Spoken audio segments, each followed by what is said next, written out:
संस्कृति के माध्यम से देशों को जोड़ने के लिए नोएडा स्थित मारवा स्टूडियो में चल रहे 3 दिवसीय 12वें ग्लोबल फेस्टिवल ऑफ जर्नलिज्म कार्यक्रम के पहले दिन के तीसरे सत्र में म्यूजिकल परफॉर्मेंस का शानदार आयोजन किया गया।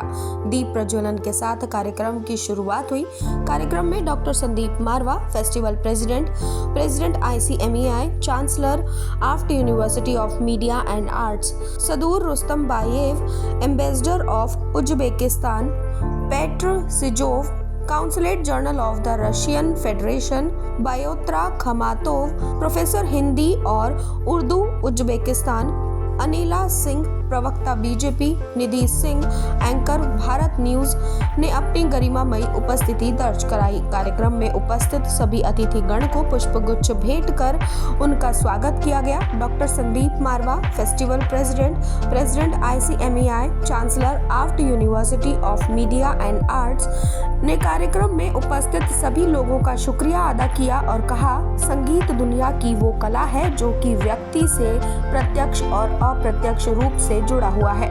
संगीत व्यक्ति को जोड़ने का काम करती है और व्यक्ति के मन को बहलाने का काम करती है। व्यक्ति भले ही कितना ही व्यस्त क्यों ना हो, लेकिन जब भी संगीत के मधुर सुर उसके कानों तक पहुंचते हैं तो उसका ध्यान संगीत की तरफ आकर्षित होता है।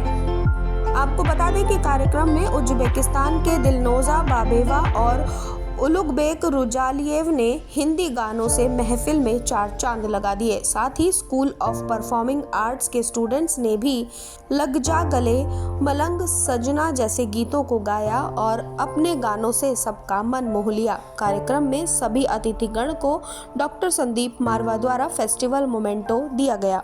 It was a fantastic event and I would like to congratulate everyone here. I think everybody enjoyed this evening and it was a variety of events. We've attended exhibition, designed exhibition, and of course this wonderful concert, and I would like to congratulate this institution, all of the hosts here for this wonderful event that we had here today, and I would like to wish you great success because I see this esteemed institution as a future of India is being made here.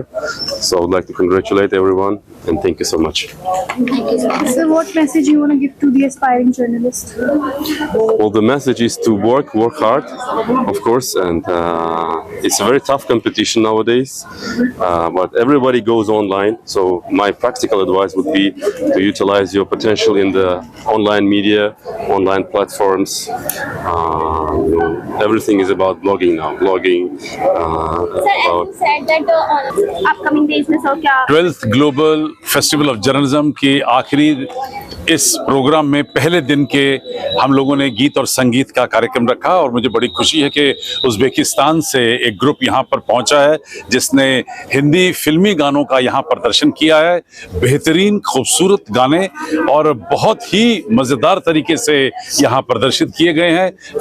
Hall जो है वो झूम उठा था और मुझे लगता है कि ऐसे दो देशों के बीच में एकता और जो संबंध बढ़ते हैं ऐसे कार्यक्रमों से, वो आज यहाँ देखने को पड़ता था। सर, आप कला और संस्कृति को हमेशा ही प्रोत्साहित करने के लिए चीजें करते हैं, तो इस बार अभी जो प्रोग्राम हुआ तो उसके लिए क्या कुछ कहना चाहेंगे आप? नहीं, ये बहुत बड़ा दिन है मेरे लिए क्योंकि एक तो 12वां एडिशन है हमारे ग्लोबल फिल्म फेस्टिवल का और ये सुबह से तांता लगा हुआ है और विभिन्न देशों के राजदूत यहाँ पर बार बार किसी न किसी कार्यक्रम के उपलक्ष्य में पहुँच रहे हैं। आने वाले 2 दिनों में भी यही हाल होने वाला है और रंगारंग कार्यक्रम जो हैं वो इसी तरह जर्नलिज्म फेस्टिवल के साथ भी जुड़े रहेंगे। आज इंटरनेशनल डे ऑफ जर्नलिज्म है, कल रेडियो डे है और परसों वैलेंटाइंस डे है और तीसरे दिन हम लोगों ने यहाँ पर फैशन शो का भी प्रदर्शन रखा हुआ है। मुझे उम्मीद है कि सारे कार्यक्रमों में हमारे सभी यहाँ पर आने वाले डेलीगेट्स अलग अलग देशों से, अलग अलग प्रदेशों से और ख़ास तौर पे जो स्टूडेंट्स हैं वो पूरा आनंद लेंगे। युवा ऊर्जा हो तो वाइब्रेंट होगा ही होगा, ठीक है ना।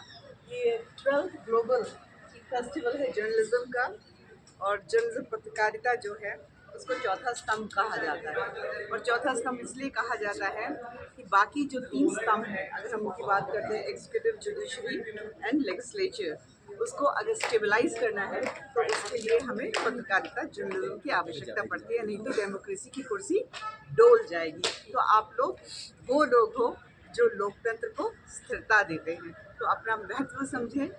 और हम सुनते हैं, आप अक्सर सुनते होंगे बहुत सारी चीज़ें, गोदी मीडिया, कोई कहेगा भोगी मीडिया, ये अपमान है। मैं एक ही प्रकार की जर्नलिज्म को, पत्रकारिता को जानती हूँ, वो है Karma Yogi media. Ma'am, any message for journalist students? देखिए, अगर मैं ये कहूँ कि पत्रकारिता जो आप लोगों ने चुनी है वो क्या है, मैं कहूँगी आप लोग जननायक हैं, जननायिका हैं। क्यों है? क्योंकि आप लोग समाज की बात सबके सामने रखते हैं। आप लोग वकील हैं, समाज के वकील हैं, समाज की बात को रखते हैं और इतनी मजबूती से रखते हैं कि चाहे वो संसद हो, चाहे वो विधानसभा हो, चाहे वो कोर्ट कचहरी हो, सब हिल जाते हैं, मान जाते हैं पत्रकारों की, पत्रकारिता की बातों को। तो जिम्मेवारी बहुत बड़ी है, उस जिम्मेवारी को बहुत ही संजीदगी से निभाना चाहिए। और मैं ये कहती हूँ कि आप लोग रीढ़ की हड्डी हो, भविष्य हो भारत का, भारत का भाग्य आप लोगों पर टिका हुआ है। मजबूती से आगे बढ़ो और सच्चाई से काम करो। ओरिजिनल पत्रकार तो आपको पता होंगे ना, जर्नलिस्ट कौन थे बताइए? ओरिजिनल देवों के समय नारायण जी। क्या पूछना चाहते हैं? पहले तो अपना इंट्रोडक्शन दे देती हूँ। मैं मिस यूनिवर्स रह चुकी हूँ 2023 की, निधि सिंह। और मैं 23 साल की उम्र में मैंने 660 अवार्ड अपने नाम कर चुकी हूँ और वर्ल्ड ह्यूमन राइट्स कमीशन की प्रेसिडेंट हूँ और अपनी इंडिया को रिप्रेजेंट करने के लिए जा रही हूँ। और साथ में आप लोगों की तरह ही जर्नलिस्ट हूँ, एज अ न्यूज़ एंकर हूँ अभी भारत 24 न्यूज़ चैनल की। और दोस्तों, मेरा मानना सिर्फ ये है कि हम मीडिया जगत जो हमारा है वो लोकतंत्र का चौथा स्तंभ है। तो आप मीडिया के माध्यम से सिर्फ मैं यही बोलना चाहती हूँ दोस्तों कि एक्चुअली क्या है कि हमारे देश में बहुत ज़्यादा रेप की घटना घटी, बहुत ज़्यादा छोटी छोटी बच्चियों के साथ इतना ज़्यादा रेप ज़्यादा ऐसी घटना हो रही है। तो मुझे ऐसा लगा, मैंने राष्ट्रपति जी के सामने ये बात रखी है कि जो छोटी छोटी बच्चियाँ हैं हमारे स्कूल्स में पढ़ रही हैं, प्राइवेट स्कूल हो चाहे गवर्नमेंट स्कूल हो, कई स्कूल्स हैं, उन स्कूल्स में हमारी बच्चियाँ पढ़ रही हैं, उनको हम सेल्फ डिफेंस सिखाएं। क्योंकि विदाउट सेल्फ डिफेंस के हम अपनी बच्चों को हम क्या सिखाते हैं? Good touch and bad touch सिखाते हैं ना। तो good touch and bad touch से क्या लड़कियाँ सेफ हो सकती हैं? नहीं हो सकती हैं। उसी बीच में कुछ ऐसा वारदात हो जाती है कि वो बच्ची जब तक घर पहुँचेगी तब तक कुछ ऐसा घटना हो जाएगा, तब तक तो बहुत देर हो जाएगी। तो मेरा मानना ये था कि 3 साल से 4 साल तक की बच्ची को सेल्फ डिफेंस सिखाया जाए, हर प्राइवेट स्कूल हो चाहे गवर्नमेंट स्कूल हो, हर स्कूल में सिखाया जाए। और जो लड़के हैं उनको सेक्स के बारे में पढ़ाया जाए। क्योंकि देखिए, हम लोग क्या कहते हैं कि हम लोग युवा पीढ़ी हैं, हम लोग आ रहे हैं, एक नई जनरेशन आ रही है और इसमें क्या है कि सारे हमारे युवा हैं और उनकी मेंटालिटी क्या है, फॉरेन कंट्रीज में क्यों नहीं रेप होते दोस्तों? नहीं होते ना बिल्कुल भी। तो इसलिए मैं ये चाहती हूँ कि हमारे इंडिया में भी रेप जैसी घटना को रोका जाए। और गाने सुनाए उन्हीं की तरह बचपन से मैं भारत से, हिंदी भाषा से मेरा बहुत बड़ा प्रेम था और इसीलिए यहाँ ताशकंद में एक ओरिएंटल स्टडीज़ फैकल्टी होती थी, उसी में 5 साल का हिंदी का कोर्स पूरा किया। इसके बाद 1 साल के लिए लखनऊ यूनिवर्सिटी में आया और फिर 86 से 90 तक मैं बोकारो स्किल प्रोजेक्ट में एज इंटरप्रेटर रहा हिंदी के।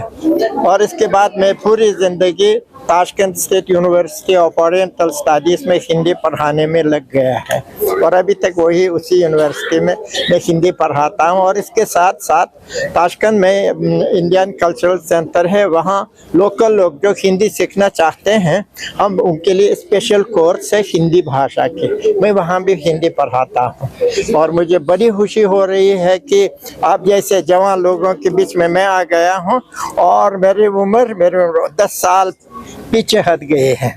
आप समझे, जितने मेरे उम्र है वो मैं 10 साल छोटा हो गया हूँ। आप सभी लोगों को बहुत बहुत धन्यवाद। क्योंकि कुछ लोग कहते थे कि जो पुरानी जो गाने हैं आजकल के जवान लोगों को इतना पसंद नहीं, मगर मैंने यहाँ देखा सुना है कि जो कभी उसको कहते हैं बोले बिसरे गीत कहते हैं, मगर वो ऐसे गीत नहीं है, वो जिंदा गीत है, वो हमेशा जिंदा रहेंगे। जैसे उज़्बेकिस्तान के किसी भी कोने में जाइए, किसी भी घर में जाइए, राज कपूर की आवारा श्री 400